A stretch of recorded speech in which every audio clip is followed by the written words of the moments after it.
Tribes of Midgard is launching on Xbox and Nintendo Switch on the 16th of August, but guess what? There's even more stuff going on, including a brand new revamped survival mode. They've got a fancy new animated trailer to show off some of that today, and you know what? It's looking pretty cool. They've also got a massive dev blog going over all the changes, so whether or not you've tried Tribes of Midgard before or not, I'm going to give you the rundown on everything you need to know. Let's go. So it's pretty cool they've got that fancy trailer, but more info is what I'm really after. This whole blog goes on about the survival mode. The survival mode up to this point was basically the same as the saga mode. You had to go and survive against the giants and try and get to 100 days for a special achievement. The game got harder and harder with the landscape getting colder and colder. And it really is a true testament of a proper Tribes of Midgard hardcore player if you can do so.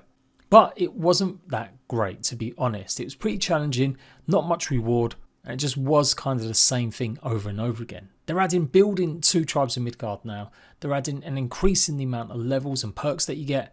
And they're adding the saga mode bosses that previously were only in their saga mode, where you'll now be able to fight them in survival. Also gone is the fact that you won't have to defend your village against hellthings. That was a big component of Tribes of Midgard, that every night you defend your village and your town, and obviously if your tree of life gets destroyed, then it's game over. But that's not going to be the case in survival mode. You can go and place and start building your base anywhere you want. So we're going to be able to turn the camera rotation around now in Tribes of Midgard. It's going to be a new build menu. We're going to have stairs, doors, decorations, pillars and more. And a whole bunch of new crafting stations. The idea is that you'll play survival mode at your own pace. So days are going to be longer at 20 minutes each to give more time before the night. And there is going to be seasons that will alternate between summer and winter. So you will still need to make sure you're prepared with the right type of armour at the right time of year. Now hellthings are going to spawn sporadically throughout the environment at night, but they'll not attack the seed of Yggdrasil.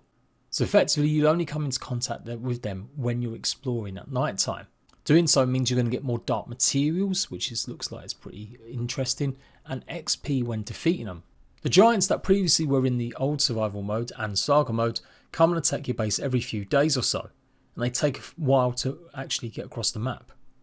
But now they're going to have specific set spawn points located within enclosed arenas, and you have to enter these arenas to basically take them on in open combat. You'll be able to do this at any time, and you can also ramp up the difficulty. It does look like they're going to get harder as you play and redo them more and more. So in the new survival mode there won't be any NPCs. You'll have to literally build everything initially from the Allforge. This is the brand new crafting bench that's coming to the game. Once you place this down, that's when you start building everything else. Here you'll be able to repair your equipment for souls, build as many constructions, stations and decorations as you can anywhere on the map. Only one player can have one Allforge at once, so simply craft it again to deploy to a new position. Once you've built a brand new crafting station from the Allforge, it's going to show up in your build menu inventory. Then you'll be able to place as many of them as you want, as long as you've got the materials to make them. It looks like some of the new stations that are incoming are things like a tool grinder to make your own actual axes and iron picks, a weapon furnace to actually make proper weapons, and you'll be cooking with a brand new meal cauldron. You'll be able to upgrade a lot of these with powerful recipes and have entirely new stations that we can place anywhere, including on the high floors, stories built into your base. Once you get going, it's only a matter of time before you have a village of your own. On top of all that, they've got these new saga quests. These are going to be basically objectives that you'll have in survival mode. The first several saga quests will have you hunting down the Jotnar in their arenas. Upon their defeat, they will reward players materials to further progress in the world by unlocking powerful crafting stations such as the boat dock that allow you to sail new lands, loot better materials and take on greater challenges. So previously in the original game you fight off against a Fenrir. Once you defeat that giant wolf, that was the first saga boss. In Season 2 they introduced the new sea serpent Jormungandr, and to get there you had to build a boat dock. So it looks like it's probably going to be a similar sort of thing. We've got Heimdallr's tower, Freyr's ship and Sindri's foundry. And these are the rewards we're going to be getting for defeating the saga bosses. Although they have renamed the saga bosses to Ancients now, but only for the survival mode. So the actual foundry, Sindri's foundry, is going to be something that basically gets rid of all of your old equipment and runes of souls. Defeating Jormungandr rewards players with a fabled Skedbaladner, I am terrible with these names, a unique Drakkar ship. Invincible to damage, can be redeployed at will and is the fastest ship in the game. And then Heimdallr's tower, defeating the Inferno Ancient, which they're not revealing the full name of at the moment. You'll get a massive watchtower and garrisoned archer. Just like standard watchtower, the archer can be equipped with more powerful arrows. Effectively, you'll be able to place these down as extra defences, and that's really cool. These are some massive improvements to the game. I'm going to say it right now, it feels like the survival mode is going to be the better way to play Tribes of Midgard than the saga mode. They're going to have over 90 blessings to choose from. They've increased the player levels, I do believe, up to level 50. So that means you'll be able to have a variety much more of kind of perks to make your class your own.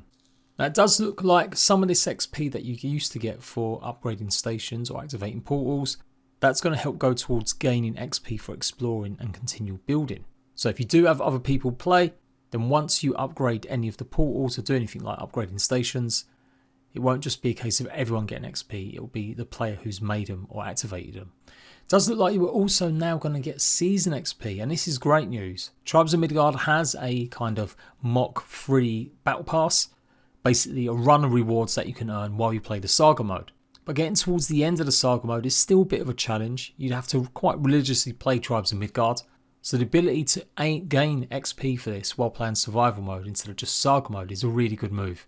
You'll gain this XP automatically as you play. So yeah, that is just fantastic. Every way that you play Tribes of Midgard now is contributing to you getting new cosmetics, new items, new weapons and stuff. They're also going to have much larger worlds. Apparently they're going to be massive compared to what they were, and they were pretty big as it was. You'll start on a large central continent and be able to explore the open seas as they progress through the early steps of your adventures. Beds will be respawns just like every other game.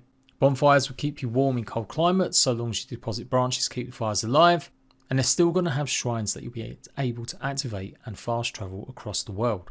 It does look great, I'm loving this building style, and it does look like you can also find a tree of life or you'll be able to craft or make one, and while it won't be a focus of attack, it looks like it should maybe give you some sort of buffs. They've reworked the building, everything's 1 by 1 by 1 area for connectivity. They're adding grounds, fences and ramps. They've got new construction pieces including walls, pillars, roofs and doors. And they've got 3 tiers of different strengths. Twig, thatch, wood and then slate and stone. It says here you'll be able to rotate the camera while in build mode, but I don't think you'll be able to actually rotate it while you're playing. If you make a mistake while doing your building, you can use your mallet to go ahead and dismantle any pieces, and you'll be able to repair your stuff that way too. They've also got a bunch of new tutorials with these cats that have been in the game a while now, making more use of them, I guess. And that is fantastic. That's a huge amount of info. I'm going to be all over this when it launches. I'll be taking a look at obviously the Saga Mode Season 3, the brand new biome that we've got, which is obviously going to be some sort of volcano, and facing off, I'm guessing, against Sutra. Whole brand new amount of mobs, new armors, new perks, new weapons including the spear. But yeah, the survival mode is where I'm at with this. I can't wait for this. It's the best time ever to try Tribes of Midgard. If you're picking it up on Xbox or Switch, I definitely recommend you do so. Great little game, and I did do an actual proper review of it when it launched. So check out that video, which I'll leave in the comments down below. And look out for more content from me. I'm planning a whole bunch more preview videos before launch and lots of tips guides when it does. So until next time, Ratbags, laters.